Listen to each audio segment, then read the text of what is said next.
Olá, vamos direto ao ponto hoje, né? Mergulhar num tema-chave do direito penal. Vamos lá. Parece básico, mas esconde muita complexidade. O que, afinal, define uma ação relevante para o crime?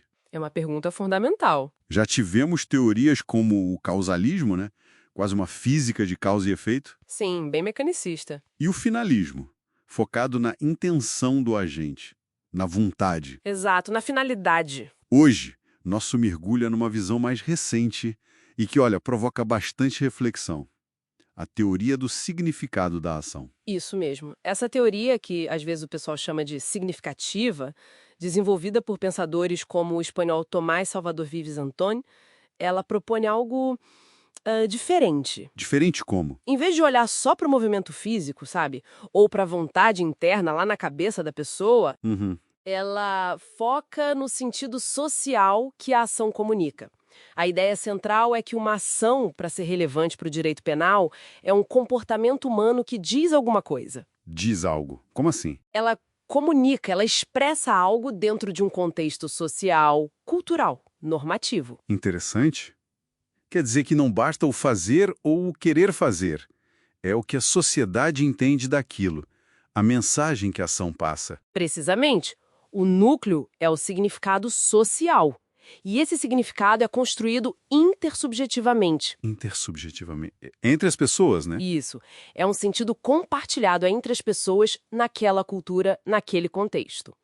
Pensa, por exemplo, no ato de tocar em alguém. Ok.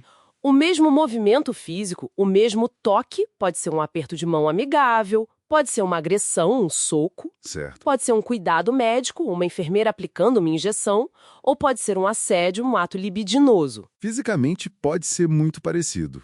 Exato. Fisicamente pode ser idêntico. O que muda radicalmente é o contexto e como nós socialmente interpretamos esse toque. A gente atribui um significado a ele.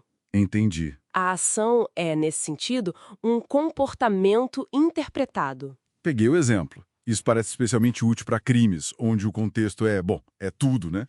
Tipo injúria, difamação, talvez assédio mesmo, Sem dúvida. onde o ato em si pode ser ambíguo sem essa interpretação social, certo? Ajuda a captar a nuance da coisa. Com certeza, essa é uma das forças da teoria.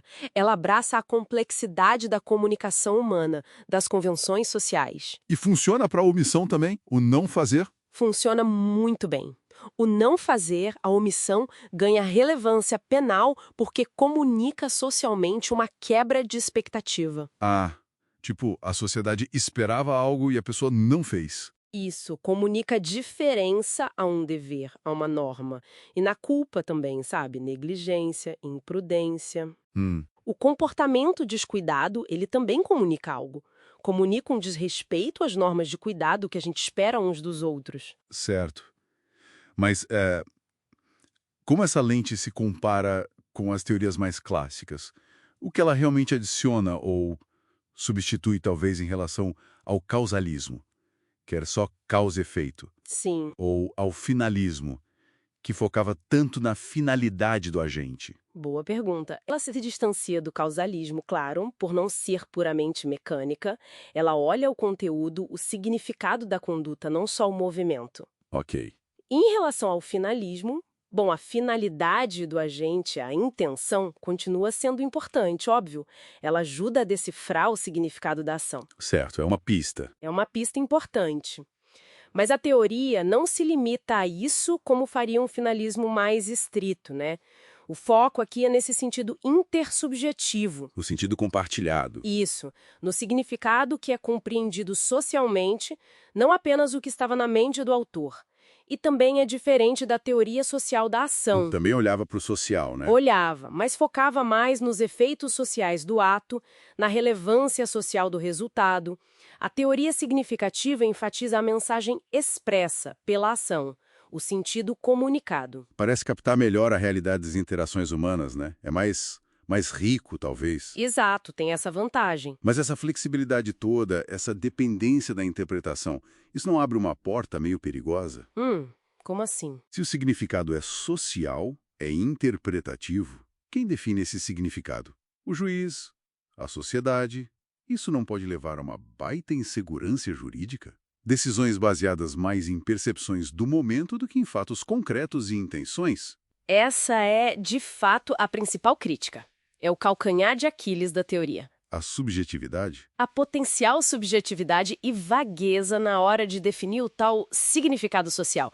É um ponto sensível, sim. Levanta muitas questões, né? Muitas. Quem define esse sentido? Com base em quais critérios? Existe um risco real de depender demais da visão particular do julgador, sabe? Entendo. Ou até de misturar as coisas.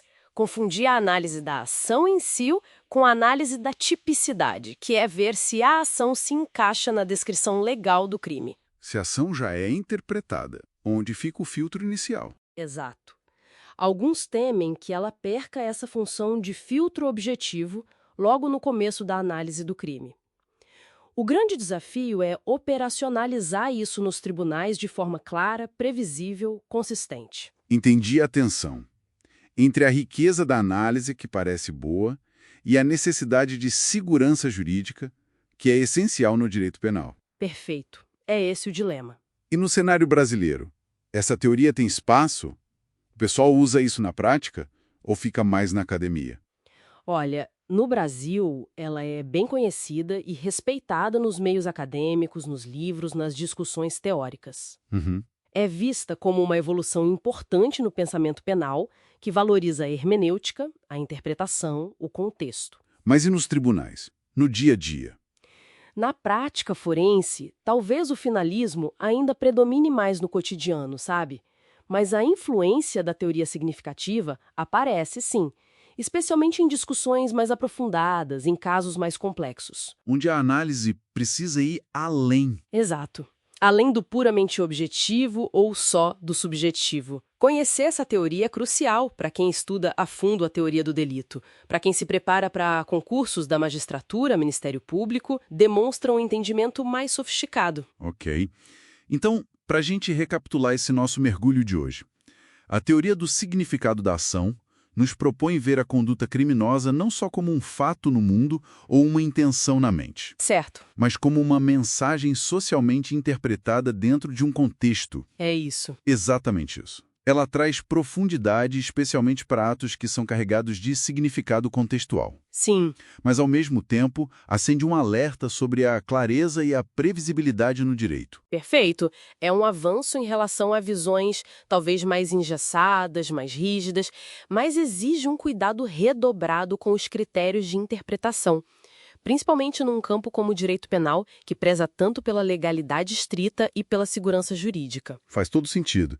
E, para fechar, fica aqui uma provocação final para quem nos acompanha. Manda lá. Se o significado da ação depende tanto do contexto e dessa interpretação social, até que ponto a percepção pública de um ato, ainda mais na nossa era de redes sociais, de julgamentos instantâneos, né?